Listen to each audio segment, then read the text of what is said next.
의 말씀 가운데에서 저희가 다 함께 조금씩의 힘이라는 제목으로 말씀을 함께 나누도록 하겠습니다. 저는 많은 교회를 경험해 보지 못했지만 몇 교회를 경험하면서 느끼고 깨달은 게 하나 있습니다. 전에 서강교회에서 사역을 할 때였는데요, 청년부에서 누가 봐도 정말 열심히 사역하던 여자 청년 자매가 한 명 있었습니다. 찬양도 정말 잘해서 예배 때 솔리스트로도 많이 쓰고요, 또 찬양팀 싱어로도 다양하게 봉사하였습니다.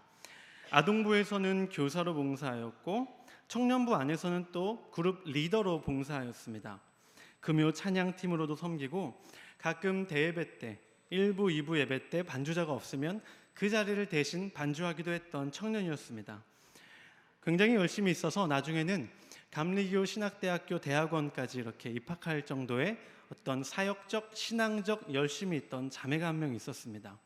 근데 문제가 있는데, 그 청년은 굉장한 열심으로 다양한 분야에서 사역을 하는 반면 나머지 청년들은 그만큼의 열심을 결코 따라가지를 못했습니다.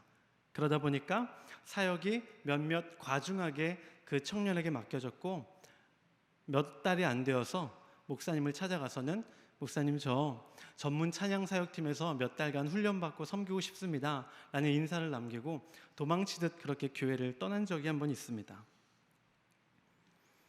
가끔 공동체 안에서 실수하는 것이 있는데, 그것이 무엇이냐면 새롭게 사람을 어느 자리에 세우는 것이 굉장히 조심스럽다 보니까, 책임감을 갖고 똑같이 그 전 사람처럼 할 수 있을까 없을까를 고민하다 보니까 이미 검증된 사람, 열심히 있는 사람, 잘하는 사람, 시키면 네 하고 하는 사람에게 다양한 일이 중복되어서 맡겨진다라는 것이 있습니다.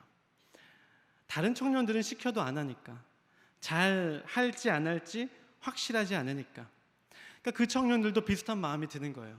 나는 저 청년 보니까 나는 저 청년의 반도 열심을 낼 수 없는 상황인데, 전도사님 그냥 저는 못하겠으니까 그냥 저 청년 시켜주세요 라는 식으로 그 청년들도 떠밀고, 교회 리더들도 그 청년에게만 계속 반복해서 시키다 보니까 어떻게 됩니까? 결국은 그 다양한 사역을 감당하지 못하고 번아웃, 녹초가 되어버리는 것이죠. 그렇게 교회를 떠나는 경우들이 심심치 않게 교회마다 있습니다. 갑자기 그 청년이 떠나니까 그 빈자리를 어떻게든 메꿔야겠더라고요. 그래서 다양한 청년들을 어떻게든 세웠는데 한동안 그 빈자리를 하나하나 메우는 데 굉장히 고생했던 그런 기억이 있습니다. 한두 명만의 열심으로는 어느 공동체든, 또 우리 특별히 교회 공동체가 결코 돌아갈 수 없음을 보여주는 단적인 예이면서 동시에 많은 교회들이 반복해서 하고 있는 실수입니다. 건강한 공동체란 어떻습니까? 특별한 소수에 의해서 운영되는 교회가 아니라 여러 명의 공동체 구성원들이 각자의 역할을 알고 그 역할에 맞게 최선을 다하는 공동체가 건강한 공동체라고 할 수 있습니다. 누가 눈에 확 띄지 않다 할지라도 빠지는 사람 없이 각자의 역할에 최선을 다하는 공동체, 그 공동체가 건강한 공동체입니다. 그러한 공동체는 어떻습니까? 힘이 있습니다. 그러한 공동체는 어떻습니까? 어떤 일을 할 때 추진력이 있습니다. 그러한 공동체는 어떻습니까? 성도들의 마음이 하나로 모아집니다. 소그룹이던 전체 교회 공동체던 마음이 하나가 돼서 조금씩 일이 진행될지라도 다 함께 진행되는 공동체만큼 힘 있는 공동체는 없다고 할 수 있습니다. 우리 좌우에 이렇게 한번 바라보며 저를 따라 고백해 보겠습니다. 좌우에 고백합니다. 부목사님이 우리 교회 이야기하네요. 반대쪽 보시면서 신목사님이 은재교회 이야기하네요. 우리 은재교회는 소수에게 다양한 일이 맡겨지는 게 아니라 다양한 사람에게 다양한 일이 골고루 분포되어 모두가 다 함께 열심을 내는 공동체인 줄 믿습니다. 이스라엘의 성벽 재건하면 느헤미야를 읽다 보면 이 느헤미야에게 초점이 사실 굉장히 맞춰지기 쉽습니다. 그는 고국의 아픔을 모른 척하지 않았고 그 아픔에 동참하여 성벽 재건을 위해 기도하고 희생하고 누구보다 열심히 뛰었던 인물입니다. 그런데 느헤미야만 바라보기에는 우리가 무시할 수 없는 요소들이 또 있습니다. 느헤미야 2장 18절의 말씀을 우리 다 함께 펴보겠습니다. 느헤미야 2장 18절의 말씀을 우리 다 함께 한 목소리로 합독하겠습니다. 또 그들에게 하나님의 선한 손이 나를 도우신 일과 왕이 내게 이른 말씀을 전하였더니 그들의 말이 일어나 건축하자 하고 모두 힘을 내어 이 선한 일을 하려 하매. 아멘. 느헤미야가 자신에게 주신 하나님의 마음과 메시지를 선포하자 그 듣는 이스라엘이 어떻게 했습니까? 그래, 느헤미야야, 너가 하나님과 1대1로 독대하여서 그런 메시지를, 그런 사명을 너가 받았으니까 어디 한번 열심히 해봐라 하지 않았다는 겁니다. 느헤미야가 만난 하나님이지만 그 하나님께서 주신 마음을 모두가 함께 그 선한 마음을 같이 품었고 기쁨으로 그것에 동참하는 것을 볼 수 있습니다. 규모가 있고 또 재정이 많은 교회 중에는 이러한 교회들도 있다고 합니다. 성도들은 워낙 바쁘니까 주일만 이렇게 잠깐 오니까 나머지 교회가 돌아가는 모든 것을 이렇게 외주에 맡겨버리는 경우가 상당히 많이 있습니다. 교회마다 사실 어느 정도 이렇게 비슷한 부분은 있죠. 보통의 교회들은 솔리스트, 반주자, 미화 이런 것은 담당 전문가에게 맡기는데 큰 교회 중에서 재정이 풍부한 교회 중에서는 성가대에도 솔리스트를 4명, 5명, 6명씩 이렇게 자리하게 하고요.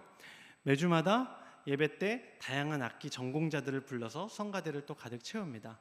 또 주일 식당 봉사하는 것을 다들 바빠서 어려워하니까 외주 업체에게 맡겨서 식당 식사 준비와 식사 정리, 설거지 뒷정리까지 이렇게 외주 업체에 맡겨버리는 경우들이 있다는 겁니다. 성도 개개인이 바쁘다는 이유와 그리고 외부인에게 맡길 그런 것들을 외부인에게 맡길 충분한 재정적인 여유가 있다라는 이유 때문에 그러는 것입니다.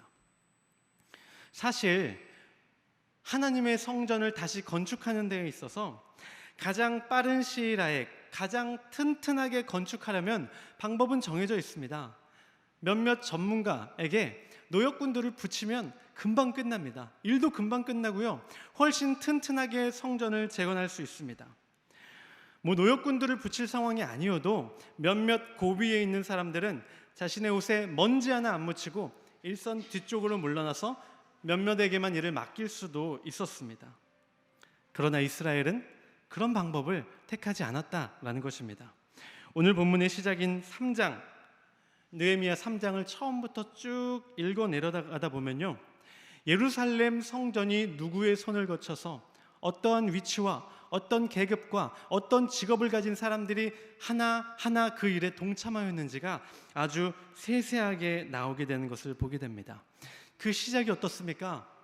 하나님의 사람이라고 일컬어지는 대제사장이 제사장들과 함께 일어나 성벽 재건을 시작하는 것을 볼 수 있습니다. 우리 아까 말씀 봉독 시간에 읽었는데 우리 3장 1절만 다 함께 큰 소리로 합독해 보겠습니다.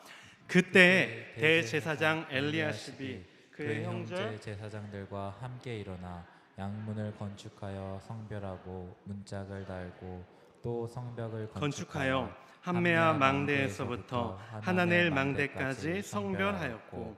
아멘.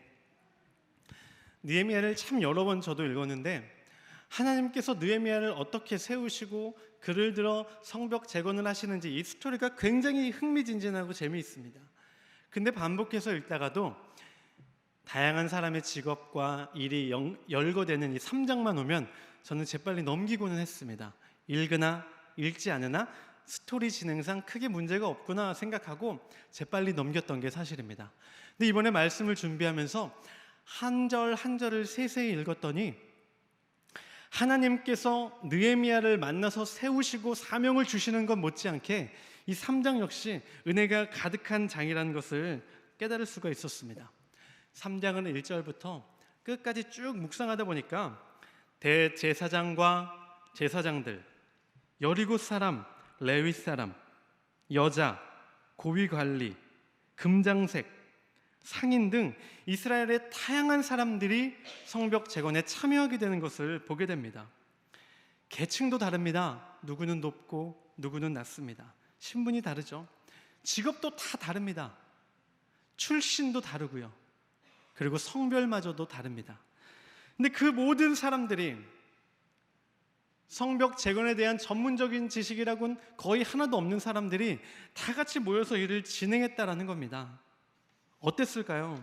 일이 잘 진행됐을까요? 아마 절대 잘 진행되지 않았을 겁니다. 전문가의 지휘 아래 일꾼들을 불렀으면 착착착 진행될 일이 여자도 있고 남자도 있고 서로 생각도 언어도 출신도 다른 사람들이 다 모여서 진행하다 보니까 아마 여기저기서 삐걱대고 시간은 훨씬 더 오래 걸렸을지도 모릅니다.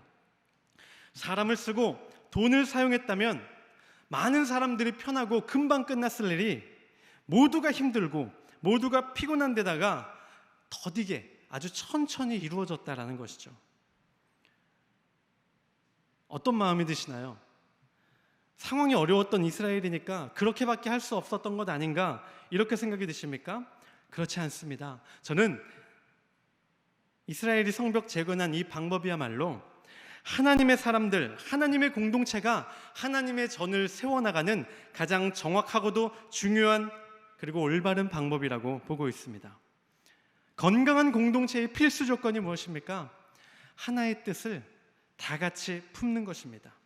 아무리 중요한 일이라도 공동체의 마음이 갈라져 버리면 그 일은 될 수 없습니다. 그 일이 잘 진행되고 마무리되는 것 같아 보일지라도 결국 사람들의 마음속에 남는 것은 불신과 앙금밖에 없는 것입니다. 그런데 별것 아닌 일일지라도 다 같이 한 마음 한뜻 되어 그 일에 매달리다 보면 무언가 대단한 일을 이룬 것 같은 성취감을 갖게 됩니다. 아무것도 아닌 일도 한 공동체가 한 뜻으로 이루면 그런 놀라운 경험을 하게 되는데 하나님의 성전을 재건하는 이 중요하고 위대한 일을 이스라엘이 한 마음으로 한 뜻으로 다 같이 달라붙어서 그 일을 진행했다면 그때 역사하시는 하나님의 은혜가 얼마나 놀라웠을지는 우리가 굳이 언급하지 않아도 알 수 있습니다. 이스라엘의 성벽 재건에는 바로 이러한 이스라엘 공동체의 하나됨이 분명히 있었다라는 것입니다. 그 자리에 서는 모든 사람들에게는 하나님을 경배하는 마음이 있었고요. 그들 중에 누구도 교회의 일을 그저 성전의 일을 사람의 일로 바라보지 않았다는 겁니다. 돈을 바라보며 아무도 하지 않았습니다. 하나님의 일이라고 생각했고요. 하나님의 전이라고 생각했고요. 우리는 하나님의 공동체라는 마음 하에 기쁨으로 이 일에 동참했다는 겁니다. 이 모든 과정을 묵상하며 저는 이런 생각, 이런 마음이 들었습니다. 공사에 참여한 이들은 아마 공사를 하기 위해서 아마 헌옷을 그렇게 눈에 보기에 좋은 옷을 입지 않았을 겁니다. 벽돌을 나르고 모래를 뿌리고 하다 보면 손도 옷도 얼굴도 더러워졌겠죠. 그러나 하나님을 위해 공동체가 한 마음이 되어 뛰어든 그 일은 저는 예배라고 불리기에 조금도 부족함이 없다라고 생각을 했습니다. 그들 모두의 마음속엔 누가 계셨습니까? 사람이 있지 않았습니다. 일에 참여한 모두의 마음속엔 하나님이 있었습니다. 누구 하나 자기 자신을 돌보고 생각하지 아니하고 하나님의 전을 살폈습니다. 그 마음을 모두가 같이 품었습니다. 대제사장마저 자신이 가진 위치를 내려놓고 성벽 재건에 참여했습니다. 제사장들도 한 마음으로 참여했습니다. 그 자리에는 사람이 높아질 구석이라고는 하나도 없었습니다. 오직 하나님 한 분만이 높아지는 그 자리는 오늘 우리가 귀하게 드리는 예배와 조금도 다를 것이 없었습니다. 하나의 이야기를 제가 들려드리도록 하겠습니다. 하루는 오래된 교회에 새로운 담임 목사님 한 분이 부임을 하셨습니다. 그런데 매주 드려지는 성가대의 찬양이 연로하신 집사님, 권사님, 장로님들로 채워져 있다 보니까 음악적 조예가 깊었던 이분에게는 너무 마음에 들지 않았던 거예요. 아니 어떻게 전공자 한 명 없이 성가대를 조직하고 하나님께 찬양을 올려드릴 수 있습니까? 하면서 전공자를 큰 돈을 주고 하나 둘씩 불러서 성가대의 대부분을 전공자들로 가득가득 채웠습니다. 그리고 이제 그 성가대가 잘 갖춰진 그 첫날 드디어 하나님께 찬양을 올려드렸습니다. 이전과는 다르게 아름다운 하모니로 교회가 완전히 가득 차게 된 거예요. 그제서야 그 목사님의 마음에 뿌듯함이 있었습니다. 그렇지, 이 정도 아름다운 하모니, 이 정도의 품격은 갖춰야 하나님께 찬양을 드릴 수 있지. 뿌듯한 마음으로 그날 잠에 들었는데 꿈에 예수님을 만났습니다. 예수님이 그 목사님에게 이렇게 말했습니다. 매주 나를 찬양하던 성가대는 어디 갔느냐? 그래서 그 목사님이 이제 설명을 한 예수님께 했습니다. 예수님, 그 전에 이제 어른들은 이제 다 은퇴하시고 정말 하나님을 최고로 찬양할 수 있는 전공자들을 저희가 세웠습니다. 그들이 모여서 오늘 드렸던 아름다운 찬양, 아름다운 하모니가 바로 오늘 하나님께 바치는 찬양입니다. 그러자 예수님이 이렇게 말씀하셨습니다. 그들이 단 한순간이라도 나를 찬양하였더냐? 매주일 진심으로 최선을 다하여 아름다운 찬양을 드리던 이들은 어디 갔느냐? 그 목사님에게 이렇게 얘기했다는 겁니다. 아름다운 하모니는 없을지라도, 때로는 그 화음이 안 맞을지라도 하나님이 원하시는 것은 무엇입니까? 서투른 마음일지라도, 서투른 음악 지식일지라도 하나님을 진정 경배할 수 있는 이들이 한 마음으로 모여 하나님을 찬양하는 것을 여호와 하나님, 우리의 하나님은 우리에게 원하고 바라신다라는 것입니다. 교회는 바로 이런 곳입니다. 잘하는 몇 핵의 그 일을 다 맡겨버리고 나는 팔짱 끼고 뒤에 앉아서 구경하는 곳이 아니라, 잘 되지 않더라도 조금은 삐걱댈지라도 전공자들이 다 같이 달라붙으면 금방 끝날 일이 우리가 다 같이 달라붙다 보니까 천천히 아주 시간이 많이 걸릴지라도 모두가 함께 그 일을 만들어 나가는 곳, 그곳이 바로 교회입니다.